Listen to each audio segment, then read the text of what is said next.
Well, hello everyone and welcome back to the Drive Guide, and today it's a little bit of a different video because my whole intention with Joe Random's Opinion was to bring in people to have a conversation about cars, and that includes other enthusiasts as well. And today I've got Earl Garnet with me. Hey. Very nice to meet you. Yeah, thanks for having me. Yeah, I'm good. Thanks for having me. No problem. So Earl, quickly tell the people what you do on YouTube. What's your little show all about? Well, my show is called Rev It Up with Earl Garnet. Okay. And we do more cinematic kind of style fast cars.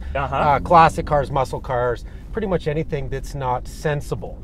And in that, I like to, as a musician as well, I like to incorporate Canadian bands and stuff like that. Okay. And so we kind of mix all that together and put a fun little show together. Well, I've checked out a few of your videos, and you're certainly more of like muscle car lifestyle. That's your kind of car, right? I would say so, yeah. Like, I mean, and it doesn't have to be classic muscle cars as much as I love them. Okay. I mean, I really love the modern stuff. I have a 2017 Shelby GT350. Yeah. So, and that's really where my passion lies, but I like all of the old cars as well. So, okay. Like I said, pretty much anything that strikes emotion and that is fun to drive. So then, stepping into this Mini, the Yes. JCW, this is the hottest version a Mini can be. Just with the first, couple minutes of impressions, do you think that Mini can possibly be that as well? Can it be fun to drive, and can it be sort of that enthusiast vehicle that could appeal to someone like you? Well, it would, yeah. I mean, you kind of nailed it right there. It would definitely have to strike some sort of emotion. Okay. And that's a little tougher to do with more of a sensible daily driver car. Right. Although my first initial impressions are that it feels solid and tight and kind of peppy. Yeah. So, I mean, it's cool. It's got some unique features on the inside and stuff like that. So. Well, to break down sort of maybe more of the consumer-oriented things. Yes. With the Mini, we've got all of the technology you'd really expect. Of course, it's related to BMW's products, so we've got iDrive here, but you can see all these colors and the way that you shift around things. There's a lot of vibrancy to it. There's a lot of character, which I think is absent from a lot of BMWs when it comes to, the interaction of whether choosing music or selecting things, like this is fun, this is youthful, and that's exactly what the Mini is, and that's what I first noticed getting into it. Yeah. But then when you flip on sport mode,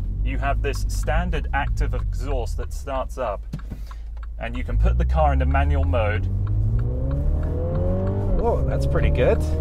And have some proper fun with it. And it's got some nice pops and crackles in the back. Now, is that real or is that through the speakers? Do you know? Well, that's the thing. I'm confident the crackles and the pops are real. Yeah. But being, related to a BMW, they've always piped in artificial noises, right? So I'm not confident in knowing if it does or doesn't. Yeah. But like that we hear, that cracking. Yes. I'm confident that is real. Yeah, well, it sounds really great. Boy, it corners pretty well, too. Is this the stiffest suspension setting on this car? Yeah, so we have active dampers in this model. Okay. And when you go into sport mode, that's when it becomes significantly stiffer. And the thing with these cars is that you often get into any consumer vehicle under 50,000. They all have sport modes, but they don't do much. This one really feels like it does something. It's a substantial change from just the green mode or the regular mode, whatever, right? Yeah, it's more than significant. I mean, like, the ride gets a lot stiffer. We'll come down this hill and put it in the medium mode, so maybe you can feel a difference. Feel the difference, yeah. But the active exhaust properly opens up and becomes significantly louder. Nice. And the transmission gets a little snappy. I think one of the biggest faults with this car is that even in manual shifting mode, the downshifting takes a little long. A little more of a delay to it. Yeah, but upshifting I think is very good. Quick. So going over this little bumpy bit, can you feel a difference already going from sport to mid? It feels a little more relaxed right now, It's absolutely more relaxed, and this is, a pretty shoddy bit of road we're on here. But then the last mode is green mode, does exactly what you would expect, eco mode, numbs the throttle, lags the transmission a little bit. Takes the fun right out of it. Takes the fun right out of it, but if you're going on a long highway cruise and pretty uneventful, that's the mode you're likely going to be in. Right. But also with green mode, it does something that I really appreciate, is that it has a coasting function. So Coasting function? Yeah, so it actually disconnects the drivetrain from the engine. Oh, really? So if you're ever going down a hill and you don't have your cruise control set, yeah, it'll just drop down to idling revs, and it's a way to save fuel. And that's so much more significant than, you know, those things that I've previously mentioned, having a laggy throttle or a reluctant transmission. Right. It's actually separating parasitic losses from the engine. Well, that's pretty cool. So yeah, like you said, on long trips and that, you could get good fuel economy. Yeah, it's been pretty decent so far, and I've been driving like an idiot, just like what I've been doing there. That's what my week with this Mini has been all about. Yeah, well, so would I. That's exactly what I would do with this car. So now that we've had a little time in sport mode, yeah, has this maybe convinced you enough as a driver's car, or do you think you, like, for the kind of driver you are, you're thinking of more?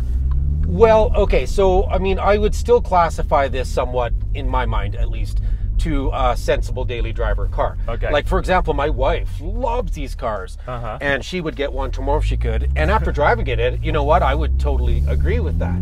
Currently, she drives a minivan, which isn't very exciting. Okay. As far as a performance car goes, no, I mean, I would still much rather have something more raw, and definitely a manual transmission, which I know you can get this in a manual transmission. Yeah, absolutely. So, but you know, the big impression that I have so far is it is fun. It's fun to drive around in, and all the gauges and that are very creative and unique. So, yeah, it's a very cool car. Well, for this kind of vehicle, and 1 second here,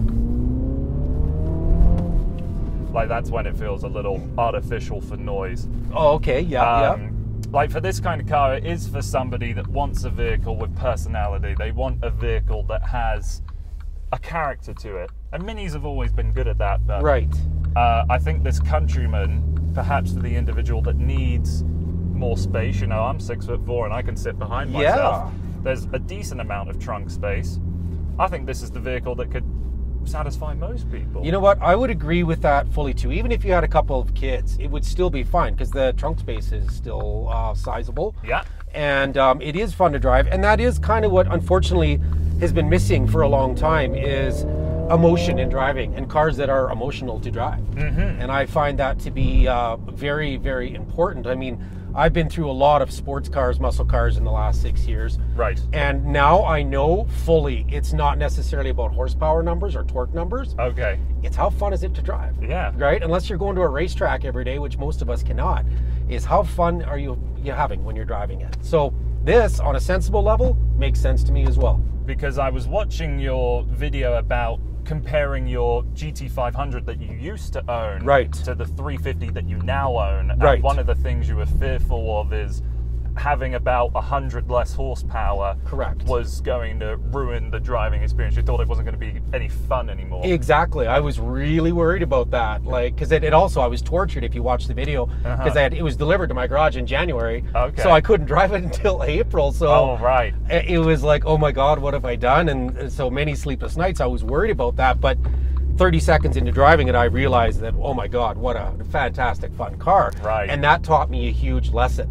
You know, that it doesn't have to be about numbers. Is how is the car put together? How is it balanced? How does it feel to drive?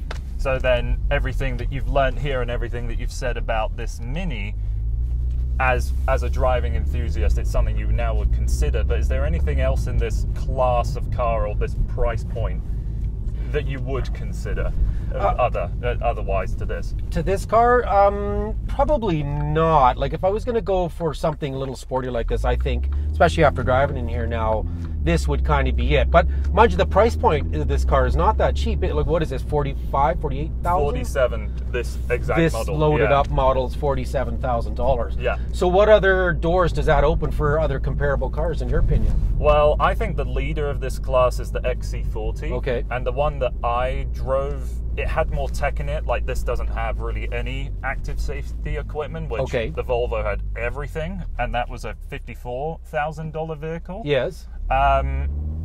It shares the platform with the X1 and X2, which I haven't driven, but just the amount of personality that this is displayed, I don't think I'd be able to get in the BMW.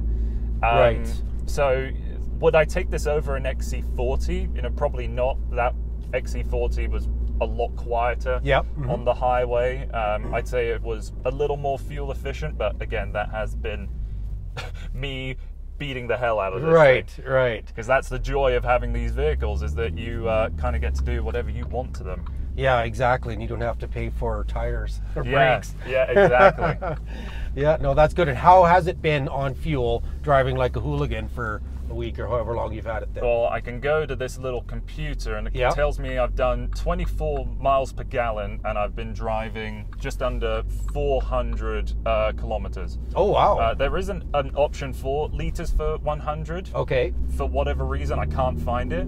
So that's the best number I can give you. Well, that's not bad if you're bagging a car for a week, right? Well, like, everything that I've displayed in my drive has kind of been that. I've just been doing like 10-kilometer splurges to, you know, hear that noise, hear that crack, and be as antisocial as I can to people in town. Okay, well, let me ask you. So you've driven this car for a week for whatever. Are you still having as much fun driving it a week later? Absolutely. Well, then that says it all. And every time that, you know, I introduce people with all the different colors that you can do for this, like the colors for the display, there's actually something I find hilarious. If I go back to the main menu, I click on My Mini here, you've got a country timer, which I don't know exactly how it works, but it knows when you're off-road and it ranks you up. So you start off with this basic Countryman. Okay. Then as soon as you go off-road, you sort of level up to all of these stars. And it animates with bigger wheels and a snorkel. And really? And it's hilarious. That's fun.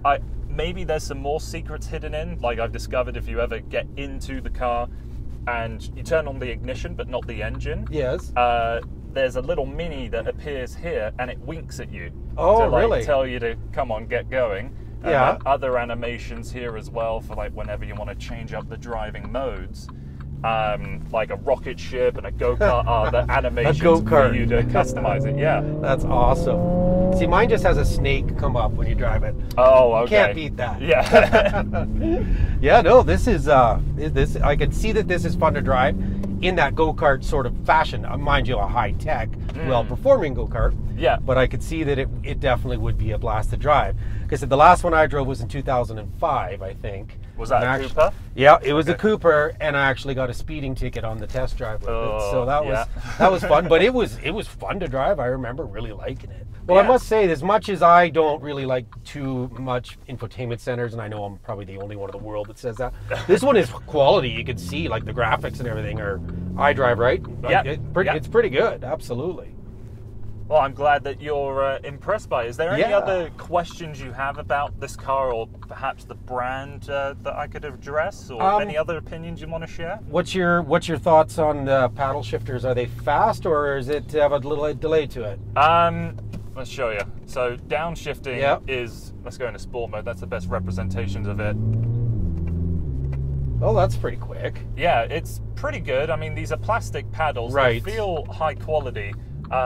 It's downshifting that's perhaps the laggier thing. If it downshifted as well as it upshifted, I'd say this is a brilliant transmission. Right. Okay, I have one last question. I thought that it was supposed to have like checkered flag beyond the 200 kilometer. Does it? It does, yeah, right there. Cool. So you've got like a race flag for whenever you go over 200 kilometers an hour, which I haven't done. Yes. But I'm sure there's some good fun putting this thing around a racetrack to properly experience that. See, that's reason enough to buy this car. Yeah. So that's kind of everything I wanted to share with this drive.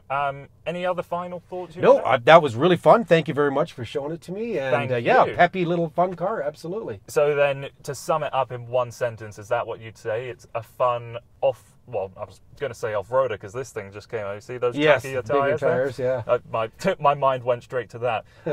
You'd say it's a peppy, fun little thing for anybody that maybe needs a subcompact but wants something with a little soul. You know what? I do believe you are correct. I would say that. Yeah, it would be like if you needed to bomb around the city and throw some kids in and get groceries in and all that and still have some fun driving. Yeah, I would agree with that statement fully. Awesome. Well, thank you for coming along for this drive. Thank you so much. Appreciate it. Now, how is it that people can find you? Go to YouTube, Rev It Up with Earl Garnet, and we got all kinds of episodes of all types of cars up there. And are you on Facebook or anything like that? Facebook, Instagram, all the usual stuff. Yeah. Well, I'll link everything in the description down below, so all of you can go and check out Earl's channel as well, because he really does put the time into making some videos that are really just focusing on why enthusiasts like cars. Absolutely. And, you know, as me as a journalist, I love my cars, but I need to be reserved with what I say at times, because I could come in with plenty of opinions that may or may not be justifiable. Well, yours is professional, ours is kind of jackass. Okay. Well, that's been everything from us. Thank you so much for taking the time to watch this video. And yeah, I'll link everything over to Earl's channel, so check him out as well. Have a wonderful rest of your day.